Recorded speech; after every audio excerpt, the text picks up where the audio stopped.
Hey everyone, Mr. MC here. This is guide for round 6 of the 2021 FIA Nations Cup Series Stage 2 taking place at the Nordschleife, and we'll be using the N300 cars. In this case, we'll be using the Ford GT40. And because this is a long track, I'm not going to stop the video as much so we can hopefully keep the video a bit short. But anyways, sports hard tires, brake balance is at 0. Briefly go up to second gear and brake before the pit wall on the right end. Quick burst of braking, and because this car does take a while for it to accelerate, you can get on the throttle a bit early. Lift off of the throttle as you make this right turn, and you want to bring yourself towards the right side of the track and look for this patch of dry grass that is on the right as you want to brake before you pass it. Control your braking power as you make your way through these two turns. Get on the throttle as soon as you can. Quick burst of braking as you make this right turn. Another quick burst of braking as you make this left turn. Brake when the tarmac changes color. Nice and easy on the throttle. Just get the car pointing where you want to go and then fully accelerate. Now go ahead and take a breather for a moment. Bring yourself towards the left, and just after you reach the top of the hill, you want to lift off of the throttle to allow the car to rotate a bit more as you go through these two corners. Then we'll fast forward through this. You want to look for these two signs, so you want to brake before you pass these two specific signs. Use a little bit of braking so you can still have the ability to turn as you slow down, and then brake before the curb on the left ends. Brake just a tad bit earlier than I do so you don't end up overshooting this turn. You want to try to bring yourself all the way to the inside of the turn, get the car pointing where you want to go, and then fully accelerate. Fast forward through this. Here comes one of the more dangerous parts. You want to brake before you reach this dry patch that is on the right. You can use braking and throttle at the same time to try to keep the car nice and stable. But for the most part, you want to do a lot of braking control so you can still have the ability to turn as you slow down. Then do a little bit of throttle control as you go through these next two turns. Nice and easy on the throttle. Get the car pointing where you want to go and then fully accelerate. Now here comes one of the more dangerous parts as well. There's a lot of dangerous parts through this part of the track. Look for this white sign that is on the right, and you want to use that as your braking point. But use just a little bit of braking. Don't hit the curb on the left, and just as you pass the writing that is on the ground, that is your next braking point. Try to bring yourself towards the inside of the turn. Nice and easy on the throttle. When you pass the white signs that are on the left, that is your next braking point. Try not to touch the grass like how I was just now. Then this little chicane can be taken flat out, but you want to get ready to brake right after. You want to brake before you pass the curb that is on the right. So use a little bit of braking. Just try to bring yourself towards the inside of the turn before you start to gradually accelerate. Then brake just as the dry patch of grass on the left starts. You want to use a little bit of braking control because this right turn leads into a hairpin. So nice and easy on the brakes, lots of braking control, and then gradually accelerate. You want to gradually make your way towards the right side of the track and brake before the curb on the right ends. Brake a little bit early for this turn. It's really easy to overshoot it. Then brake before the curb on the left ends. Get the car pointing where you want to go and get on the throttle as soon as you can. Then take a little bit of a breather because here comes one of the most dangerous parts of the whole track. This is a blind turn that is coming up. So your braking point is this blue dot that is on the tarmac. Brake just as you reach it. Brake hard for a short while. Nice and easy off of the brakes as you turn in. Be patient when you start to get on the throttle because if you get on the throttle too early, you risk understeering onto the grass. Then we fast forward through this. Look for the curb on the right, so the great curb. Use a little bit of braking to try to keep up a lot of speed as you make your way through these high speed corners. This right turn can be taken flat out, but you want to position yourself by going towards the left side of the track and brake before the curb on the left starts. So brake right around here, brake hard for a while, and just try to stay towards the inside of the turn. Take your time, slowly accelerating. And you can try to brake a little bit earlier so you don't overshoot the turn like how I did. Use the happy little tree that is on the left as your next braking point. So you want to brake just after you pass it. Don't forget to wave hello to it. And you kind of want to throw yourself into the carousel. The carousel will catch you as long as you slow down just enough for it to, well, catch you. If you enter it too fast, you'll end up going on top of the carousel. So be a little careful when entering it. This left turn can be taken flat out, but just as the curb on the right starts, you want to use a quick burst of braking, lots of throttle control.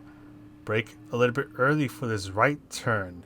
You can go down to first gear so you can try to keep the revs high, because with this car, the acceleration is terrible when the revs are low. A little bit of throttle control and braking control for these next couple of turns to try to keep the car on the track. Brake before the curb on the left ends. Bring yourself towards the right side of the track and look for this Yokohama sign that is hiding on the right side of the track. So you want to brake before you reach it. Try to stay towards the left side of the track. Brake before the great curb on the left ends. Go down to first gear. Then shift up to second gear. Brake before the curb on the left ends. Go down to first gear once again. Nice and easy on the throttle. Bring yourself towards the right. Brake when you reach the very start of the dry patch of grass that is on the right. Go down to first gear once again. Try to keep the revs high. And you want to go flat out through here until we're about to make this little jump. So in a moment, we'll get ready to brake right around here. There we go. Quick burst of braking. Bring yourself towards the right. This left turn can be easily taken flat out. And you're pretty much going flat out for a while. You just want to try to keep the car under your control, because it's very easy for it to either want to lose control or veer off track. Then look for the end of the great curb that is on the left. That is your next braking point. And you can brake hard for a short moment, then gradually ease off the brakes to make sure that you're able to stay on the track and not go off track. Brake when the great curb on the right ends. Nice and easy on the throttle. It can be easy to lose control. Brake as you reach the sign that is on the right. And just like the actual carousel, you want to kind of throw yourself into this mini carousel, and you can be a little more aggressive on the throttle. Then brake before the curb on the left ends. Quick burst of braking, and then it's all about throttle control to try to set yourself up for the back straight. And we'll go ahead and fast forward through this as we go into hyperspeed mode. Now, the last dangerous part is the final braking point. So you want to brake just as the curb on the left ends, and you can use braking and throttle to try to keep the car stable, unless if you want to be like me and try to slide around. So you want to brake a little early for that part and brake just before the tarmac on the left starts. So quick burst of braking, just try to make sure you don't hit the wall that is on the right, and you are good to go. But that is all for the lap guide. Let's go ahead and take a look at the strategies.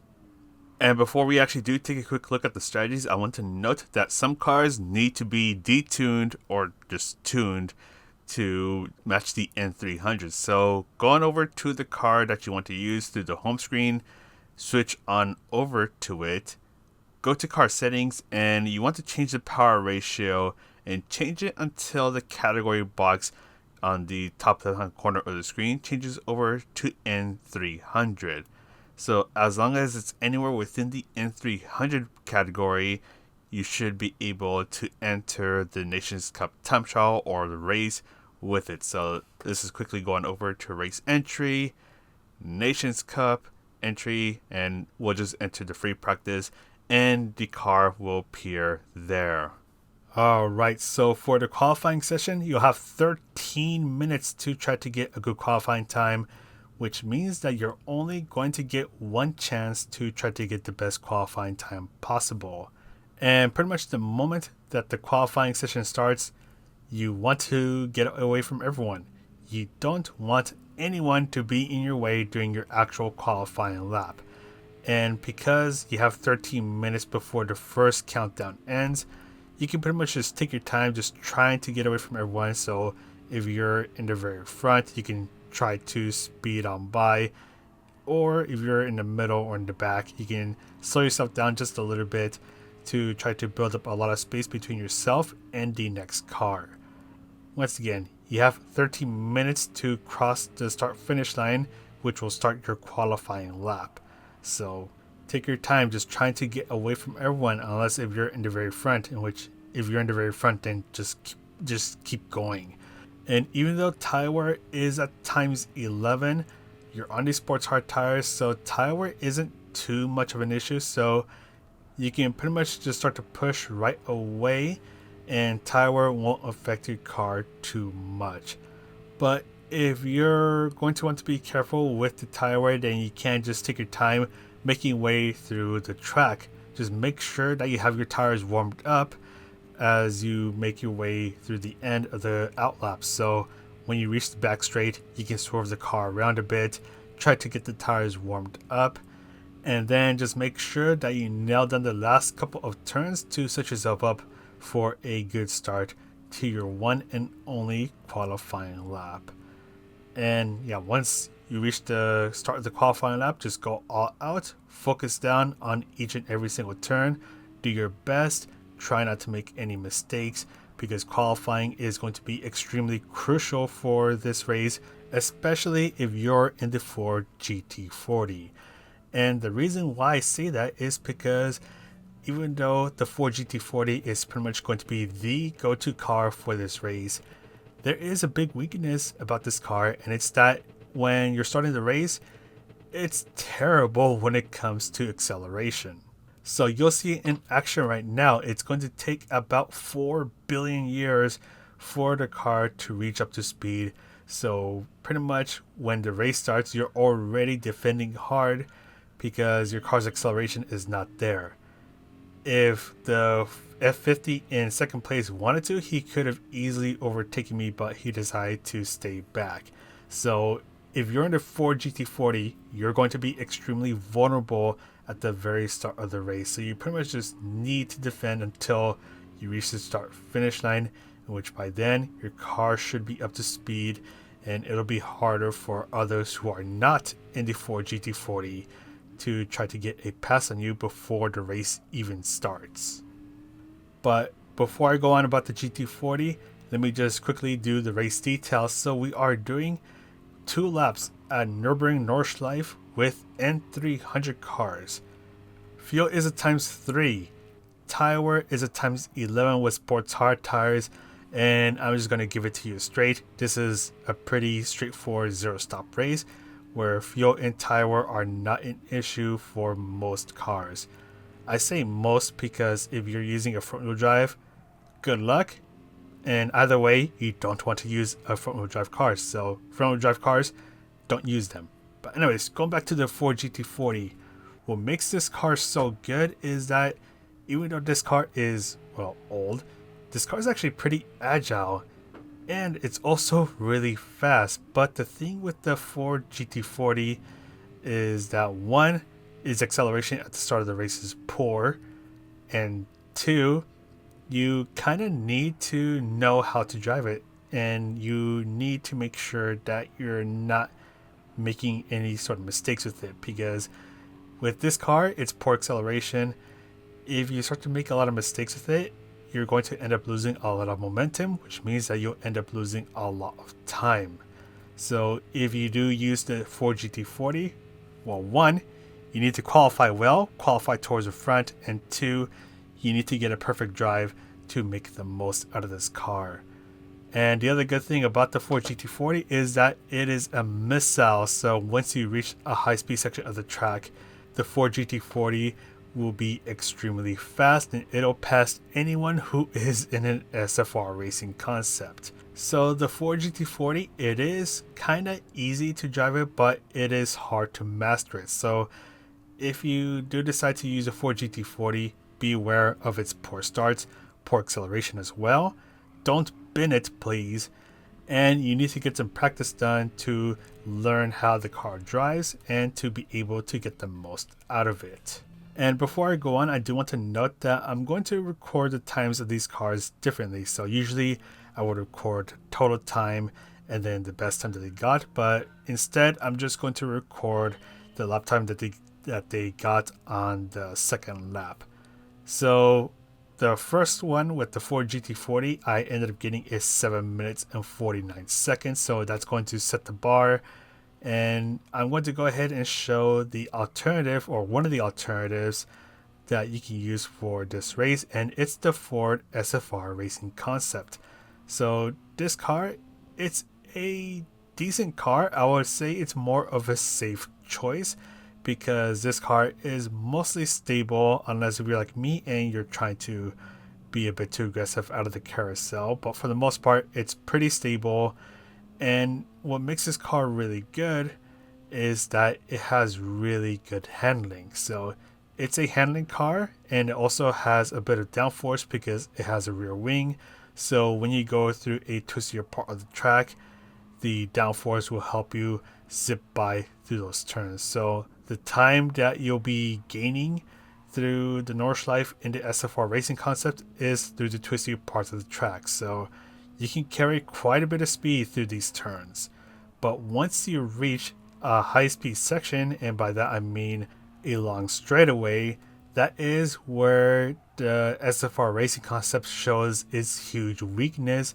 And its huge weakness is that it has a poor top speed. So if there are any power cars or just any car with decent speed that are hanging out right behind you, you're going to be a sitting duck and you're going to be left defenseless. So it's going to be excruciatingly hard to keep them at bay. And well, yeah, they're easily going to pass you, especially once they reach your slipstream, which is a range of 3/4 of a second. So with the Ford GT40, I was able to reach 157 miles per hour about an eon ago. With this car, it took me a while to reach around 151 miles per hour. So if there was a GT40 behind me, he would have caught up to me and passed me like if I wasn't even there. And with the Ford GT40, I ended up getting a 7 minutes and 49 seconds. But with this car, the SFR Racing Concept, it's not really my cup of tea here at the Nordschleife, so I ended up getting a 7 minutes and 57 seconds. And one of the other things is that for a race like this, there are some cars that are going to suit you well, whereas other cars will not suit you that well. So for example, with me, the Ford GT40, it suits me pretty well, but the SFR Racing Concept and the BMW M4, which is the next car that I'm showing, it doesn't suit me that well. So my pace through the Nordschleife in these cars are not going to be as good as it was in the GT40. But if you do want an alternative to the GT40 and you want a car that is a bit more of an all-rounder, then this is where the BMW M4 comes in. So this car, it's decent when it comes to speed and acceleration, but when it comes to handling and stability, that is where the M4 is a bit weak. So this car, you need to drive it pretty smoothly, because if you start to get aggressive with the M4, it'll be like the 2019 and the 2020 Supras, where the car just starts to slide around a lot and you'll end up starting to fight with the car a lot. So with this car, you do need to be a bit careful about how you drive it. And actually, I'm going to say that it's probably not that easy of a car to drive. It is good. It's an alternative to the GT40, but this car, if you're not careful with it, then you're going to spend all race just fighting with the car. And trust me, it's not a fun feeling, especially through the twistier parts of the track. You need to be smooth with the way you handle this car, because once you start to get aggressive, you're going to be fighting with the car all day long. And I know I've said that about a billion times already, but I just want to make that point clear in case you do decide to use the BMW M4. Once again, it's a decent car. Is it good as a GT40? No, but hey, if you don't like the GT40, then this might be a car that you may be interested in. And as I mentioned earlier, this car, it's a jack of all trades. It is decent when it comes to top speed, and it definitely reaches 150 miles per hour faster than the SFR racing concept. So if there are any of those cute little cars hanging out in front of you, then chances are you're going to be able to easily pass them as you go down the back straight. And yeah, just be a little careful with this car. Drive smoothly, because this is something that the car demands. If you're too aggressive with it, then the car is going to try to kick your butt. And interestingly enough, even though I was fighting with this car all race long, I was still able to get a faster time than the SFR racing concept with the 7 minutes and 54 seconds. So if you're looking for a car that is an all-rounder car, and if you're good with driving the car smoothly, then the BMW M4 might be a good alternative for you. But anyways, the last alternative I'll be taking a look at is the Ferrari F50. So what's interesting about this car is that it has good acceleration, it's decent when it comes to top speed, and it is stable. So it's kind of like the opposite in a way of the BMW M4. But there is something that isn't that good about the Ferrari F50. That thing being that it's pretty understeery, which is a bit weird to say for a mid-engine wheel drive car. You would think that this car would like to be around twistier turns, but unfortunately that's not really the case. So this car, it's pretty understeery. I had to whip the brake balance to +1 to try to get this boat of a car to turn. And yeah, you're going to see me struggle a bit as I go through these twistier parts of the track, because once again, this car, it's pretty understeery, and it's going to be pretty easy to end up going off track. So you want to slow yourself down just a little bit more to try to get the car to rotate around this track. So for example, the SFR in front of me, it was able to go through the twistier parts of the track pretty well, but once we get onto the high-speed corners or high-speed parts of the track, that's where the Ferrari F50 starts to shine, because it's a pretty decent car when it comes to acceleration and top speed. Not as good as a GT40, but it's still a pretty decent alternative to that. And I'm going to go ahead and just easily pass the SFR racing concept. He can't really do anything about it, but just let me pass him, because, well, yeah, the car doesn't have that much top speed, whereas the F50, it does. But anyways, let's go ahead and take a look at how fast it goes on the back straight, as I almost lose control right there. So as I mentioned earlier, the F50, it has decent acceleration, it has decent top speed, but it's not as good as the Ford GT40. So once you get to 5th gear, it does take a little bit of time to make its way over to the 150 mile marker, but once again, it still has a bit of speed, so it's still going to be kind of competitive here, especially if you don't want to use the GT40. So we make our way towards 155, and it's eventually going to reach 157 miles per hour, and there we go. So it kind of just struggled to make its way up into the 160s, which I think it was just shy of it. But yeah, this car, pretty stable.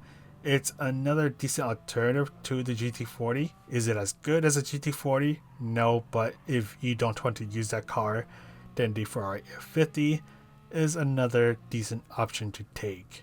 And I think this was actually the fastest lap that I did with a car that is not the GT40. The Ferrari F50, I was able to get a 7 minutes and 52 seconds on the second lap.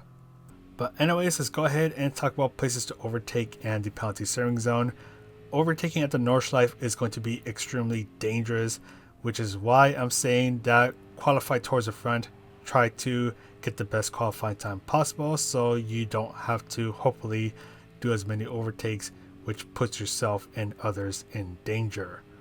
So the straight after the Flood Platz is one place to try to get the overtake done, but once again, you need to try to get the pass done as swiftly as possible so you don't run the risk of getting into an incident, because Nordschleife, it's a narrow track, so it's going to be really hard to try to get past someone. As you're about to see right now, I went to go side to side with this person for a moment, and even then it was a bit of a scary experience, because if I make a mistake or if they make a mistake and we end up colliding each other, then that's going to be both of our races ruined right there. The next quote-unquote safe place to try to go for an overtake is at the Castle Chin. So just after the blind right turn is another back straight called the Castle Chin. This is another place where you can try to go for an overtake. Just be aware that the track is pretty narrow, so you can barely fit yourself and another car going side to side. So if you want to go for a pass, you better make it quick. And I really do mean you better make it quick, because by the time that you reach the breaking point that is at the end of the Castle Chain, which is this upcoming left turn, you better have passed him, because if you're going to go side to side, then there's a very high chance that an incident is going to happen where you both collide each other and end up in the wall or in the grass and have each other's races ruined. And finally, the last safe place to try to get the overtake done is at the very final straight, the Donninger Ho. And hopefully I'm saying that right, because I don't know how to pronounce a lot of these names in German. But anyways, this is an extremely high-speed section of the track, so if you're in a slower car, this is where you're most likely going to end up getting overtaken by the BMWs, the F50s, and the Ford GT40s. And before I go on over to the penalty serving zone, I do want to mention that this track, or this combination, is pretty difficult. So if you can, try to put a bit of time onto practicing with the car that you want to use for this track or for this race, because even just a little bit of practice can go a long way. And especially in the lower splits, your main goal is to stay on track, because a lot of people, they're going to make a mistake, and if they end up grazing a bit of the grass, then they're most likely going to end up going off track, spin out, hit the wall, etc., etc. And if you're able to stay on the track, just get a nice consistent pace going, then there's a good chance that you'll make up a couple of free positions just by not spinning out at all. So you want to focus on just trying to get a nice clean drive. Just drive at a pace that you're comfortable with, because you don't want to push yourself too much to the point where you end up making a mistake and end up having your own race ruined. For a race like this is more about survival. And finally, the penalty serving zone is hanging out on the very final straight. This is the only penalty serving zone at the Nordschleife, so you better make sure you don't get a penalty, because if you have to serve a penalty, you're going to lose a lot, and I do mean a lot, of time. But anyways, that's pretty much it for this guide. And even though the GT40 is the go-to car, there are some huge weaknesses with that car. The poor acceleration, especially at the start of the race. But there are other cars that can be decent alternatives. They're not as fast as the GT40, but if the GT40 is a car that doesn't feel right for you to drive, then there are other decent alternatives.